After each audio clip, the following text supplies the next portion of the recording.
Welcome back to Who Immortal Today, where we honor the voices, hearts, and talents the world has lost. Each day, the light of someone truly unforgettable fades from this world. But their legacy, their impact, it never dies. They made us laugh, cry, think, dream, and feel a little less alone. Through every word, every note, every moment they gave us, they live on. Today, we don't say goodbye, we say thank you. Subscribe to remember with us, because some lives are too meaningful to be forgotten. News 1. Dame Stella Rimington, trailblazing first female Director General of MI5, dies at 90. Dame Stella Rimington, the first woman ever to lead Britain's MI5 and the first to have her appointment publicly announced, died on Sunday, August 3, 2025, at the age of 90, her family announced. According to her loved ones, she passed away peacefully at home in London, surrounded by family and her beloved dogs. Born Stella Whitehouse in South Norwood on May 13, 1935, Rimington studied English at the University of Edinburgh and later worked as an archivist. While living with her husband on a diplomatic posting in New Delhi in the mid-1960s, she was recruited by MI5 as a part-time Typist A role that launched a distinguished 27-year career in British domestic intelligence. Rimington officially joined MI5 in London in 1969 and rose through its operational branches counter-espionage, counter-terrorism, and counter-subversion, surmounting entrenched gender barriers that had previously excluded women from leading roles. In 1992, she was appointed MI5 Director General, and the following year became the first head of the agency to be publicly named. During her tenure from 1992 to 1996, Rimington guided MI5 through threats posed by the IRA, Russian intelligence, and the nascent Islamist extremist threat. She led the relocation of MI5's headquarters to Thames House and instituted policies of increased openness, including releasing service files to the National Archives and delivering public lectures to demystify the agency's work. She became widely credited as the inspiration for Judi Dench's portrayal of M in the James Bond films, a testament to her strong leadership presence and public profile. After retiring in 1996, Rimington was appointed Dame Commander of the Order of the Bath. She published her memoir, Open Secret, in 2001, and later authored a successful series of spy thrillers featuring MI5 officer Liz Carlisle and, more recently, CIA agent Manon Tyler. She also held seats on corporate boards and chaired the 2011 Booker Prize panel. Her legacy as a path-breaking leader and advocate for transparency reshaped MI5 and inspired future generations. Her leadership paved the way for successors such as Eliza Manningham Buller at MI5 and Ann Keese Butler at GCHQ. Current MI5 Director General Sir Ken McCallum called her a visible example of the importance of diversity in leadership, whose legacy continues to this day. She is survived by her husband John Rimington, their 2 daughters, and grandchildren. Public tributes are expected in the UK in the coming days.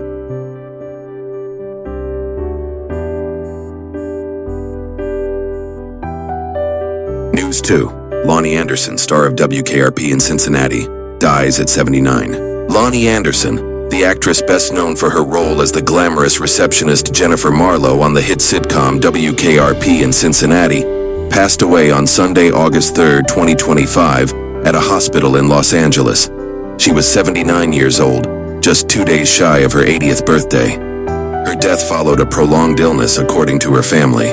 Born on August 5, 1945, in St. Paul, Minnesota, Anderson began her career in acting in the early 1970s with guest appearances on popular TV shows. But it was her breakout role on WKRP in Cincinnati, 1978-1982, that catapulted her into national fame. As Jennifer Marlowe, Anderson broke stereotypes by portraying a beautiful but intelligent and capable woman in a male-dominated workplace. The role earned her multiple award nominations and became a cultural touchstone of late 1970s television. Beyond WKRP, Anderson appeared in a wide range of television movies, series, and films throughout her career. Notable appearances included Easy Street, Partners in Crime, and a recurring role on Melrose Place. She was also known for portraying Jane Mansfield in the TV biopic The Jane Mansfield Story, alongside Arnold Schwarzenegger. Off-screen, Anderson became a tabloid fixture in the 1980s and 1990s, particularly due to her high-profile marriage to actor Burt Reynolds. The The couple's tumultuous relationship and eventual divorce in 1993 drew widespread media attention. In her later years, Anderson became an advocate for COPD awareness, inspired by her parents' struggles with chronic respiratory illnesses. She also remained active in Hollywood, appearing in guest roles and participating in nostalgic reunions of classic TV casts. Lonnie Anderson is survived by her 2 children and several grandchildren. Her family has asked for privacy during this time and has announced that a public memorial service will be held in Los Angeles later this month. Anderson will be remembered not only for her beauty and charisma, but also for her contributions to television history and her trailblazing portrayal of empowered women in comedy.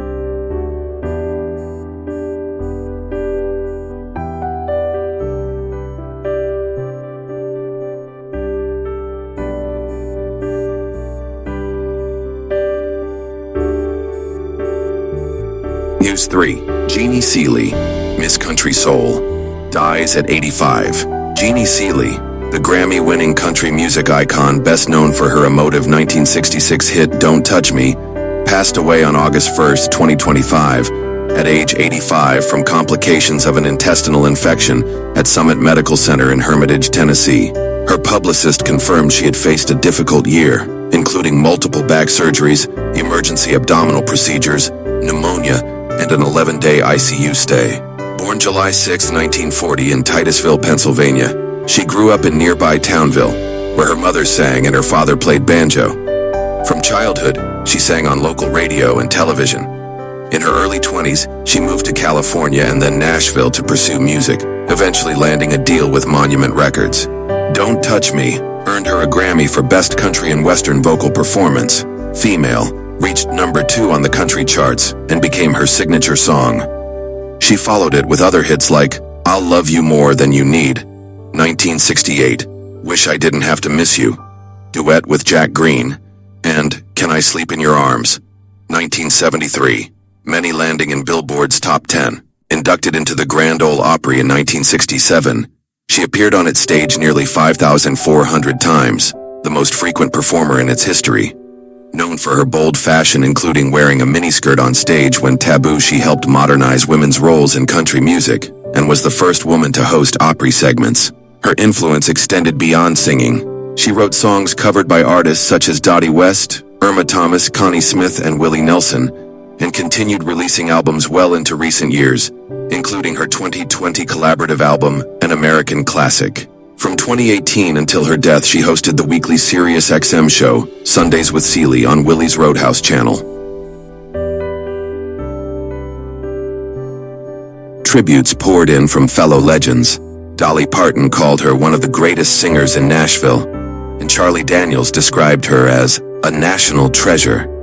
Her enduring spirit earned her accolades such as induction into the Music City Walk of Fame and the 2023 CMA Joe Talbot Award. Jeannie Seely's legacy will live on in her music, her pioneering courage, and her contributions to country's evolution. The Grand Ole Opry has dedicated its upcoming show in her honor.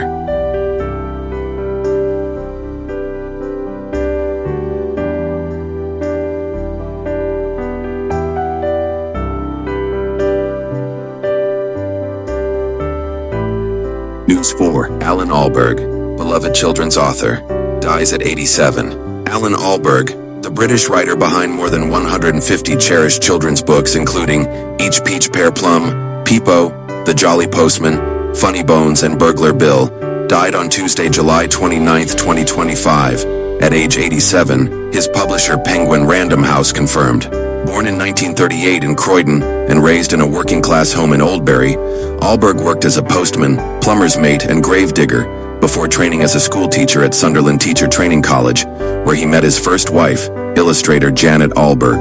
Their first book, Here Are the Brick Street Boys, appeared in 1975, and over the next 2 decades they collaborated on timeless classics praised for their warmth, rhyme, playful detail, and hands-on creativity. Each Peach Pear Plum, 1978, featured intricate nursery rhyme characters and earned Janet the Kate Greenaway Medal. Their interactive masterpiece, The Jolly Postman, followed in 1986, folding real letters and postcards into its pages and ultimately selling over 6 million copies. Peepo, released in 1981, offered a baby's eye view with peek holes to discover each new scene. Following Janet's death from cancer in 1994, Ahlberg continued writing, working with illustrators such as Raymond Briggs, Bruce Ingman, and later his daughter Jessica Ahlberg, on titles like Half a Pig and inventive pop-up Goldilocks variants. He also authored poetry collections like Please Mrs. Butler and Heard It in the Playground, and adult memoirs including Janet's last book, Boyhood of Burglar Bill, and The Bucket.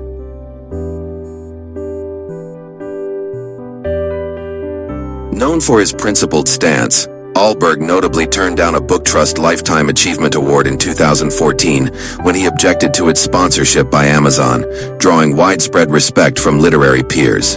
Francesca Dow at Penguin Random House described his works as mini masterpieces, books that transcended their modest scale to offer perfection on a child's terms. Fellow author Michael Rosen called him a pioneer of great children's literature, clever, funny, and wise. Alan Ahlberg is survived by his wife Vanessa Clark, daughter Jessica, and 2 stepdaughters.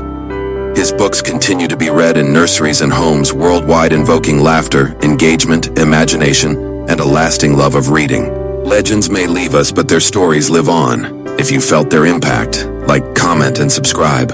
Hit the bell so you never miss a name remembered. This is Who Immortal Today, honoring lives every day.